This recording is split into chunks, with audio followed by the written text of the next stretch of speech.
Sino po ang dapat makulong? Hindi lang dapat si Saldico makulong dito. Isa na dyan siguro si Speaker Romualdez na dapat makulong dyan. Kasi imposible hindi niya alam kung anong ginagawa ng tao niya. Sino po ang dapat makulong? Hindi lang dapat si Saldico makulong dito. Isa na dyan siguro si Speaker Romualdez na dapat makulong dyan.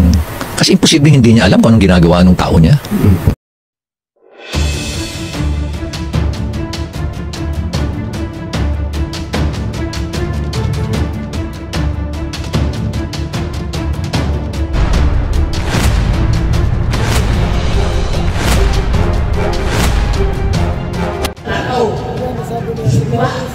So ngayon, buhayan lang siya. Yun ang divided generation na away-away na siya.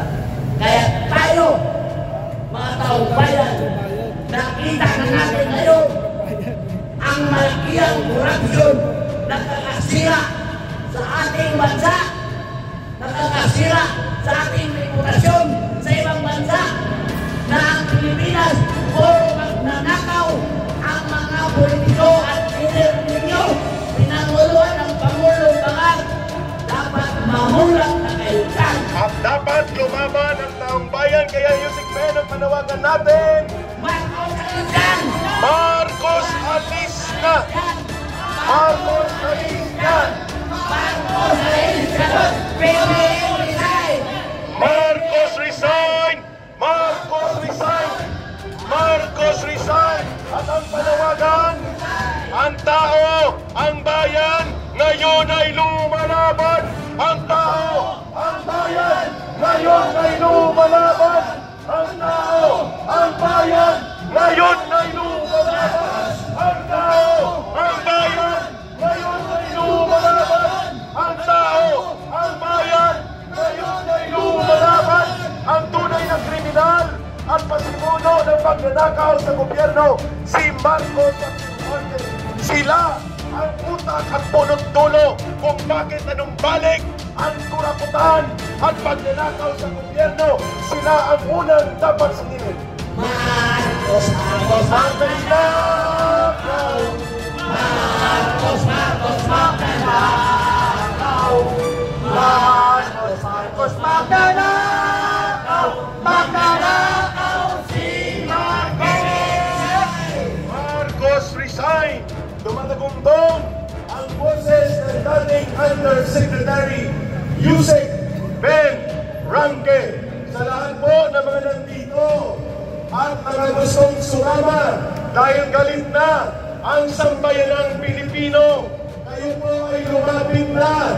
Ipakita natin sa buong bansa at sa buong daigdig ang mga Pilipino ay hindi magnanakaw. Si Marcos at si Romualdez at ang mga ganit na politiko, sila ang magnanakaw. Kasabwat ang mga kriminal na kontraktor. At tayo dyan, sisimulan natin bago sa Tony David ng ating noise march na magpumula sa panawagan. Ang tao, ang bayan, ngayon ay lumalaban. Ang tao, ang bayan, ngayon ay lumalaban.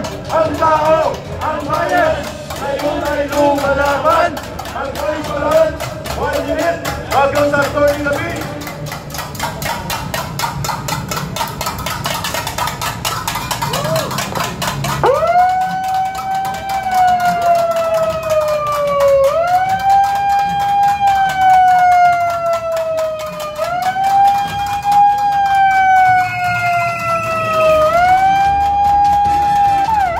Mag-join sa pag-iingay ang lahat. 1 minute po ito. Go!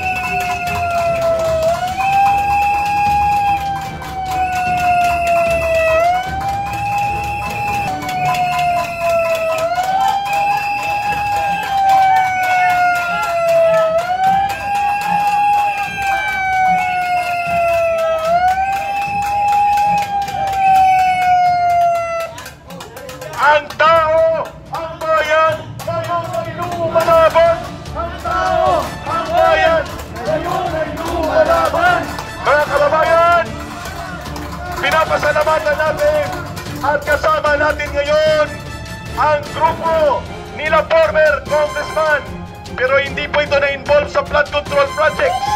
Ito po ay naging political advisor ni Pangulong Duterte, Secretary, Congressman dati, Secretary James Malas.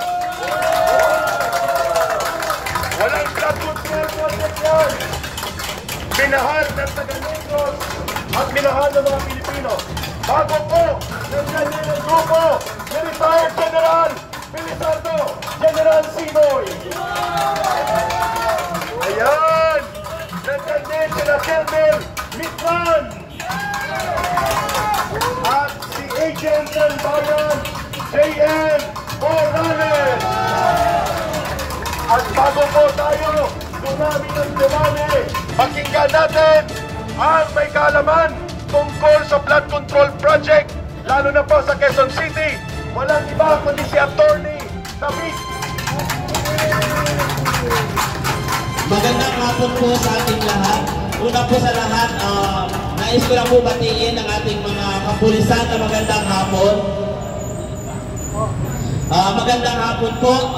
Kami po ngayon ay nagtipon-tipon dito sa Inchas Ride.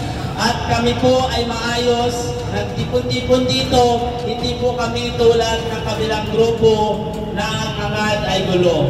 Kami po nagtipon-tipon dito upang ilabas ang aming sama ng loob sa ating gobyerno. No? Una sa lahat, ako si Attorney David from Quezon City, 3rd District. No, tanungin ko po kayo, lahat po ba dito, halos iba sa inyo, nakaranas po ba ng binaha ang inyong mga lugar? Yes! Hindi lang po siguro Metro Manila ang binabaha. Ngayon, natuklasan na po ang tunay na may sala sa flood control project. Sino po ang may sala sa flood control project natin? Ang unang may sala po ng ating flood control project ay ang ating mahal na Pangulo. Sapagkat ay hindi po pala natin mahal po Pangulo. Yun, pwede yun, pwede.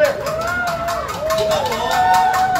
Kasi hindi po mangyayari ang lahat ng yan kung wala pong paintulot ang ating Pangulong Marcos. Tama! Correct! Ngayon, ipinagmamalaki naman ng mga congressman ang kanilang budget na ibinigay sa kanila na bilyon-bilyong piso na galing sa pera ng taong bayan. Ang tanong ngayon, yung bilyon-bilyon ng pera ng taong bayan ngayon na para sana sa flood control project, saan po napunta? Ito naman nanakaw! Anong darambong! Sa bulsa ng mga magnanakaw. Pero ulitin ko po, sino po ang main player ng flood control project na ito? Ang pinaka-main player po na tinatakpan nila kung saan napupunta ang pera ng taong bayan ay nasa kay Lisa Araneta Marcos. Sapagkat si Lisa Araneta ang nagdinikta kay Martin Romualdez para kumurakot ng pera ng tao ng bayan. Correct! Ngayon naman, itong si Martin Romualdez ay uutuin si Saldico para gumawa ng paraan para makakuha ng maayos na pera ng taong bayan. Ngayon, tanungin ko sa inyo, nasaan na si Saldico? Tumakas na! Makinakaw! Kaya po siya. Ito po ang tanong ko sa inyo. Nung nalaman po ba ang flood control project, nung pumutok, nandito pa po si Saldico. Pero nung nalaman na iimbestigahan na, biglang nawala si Saldico.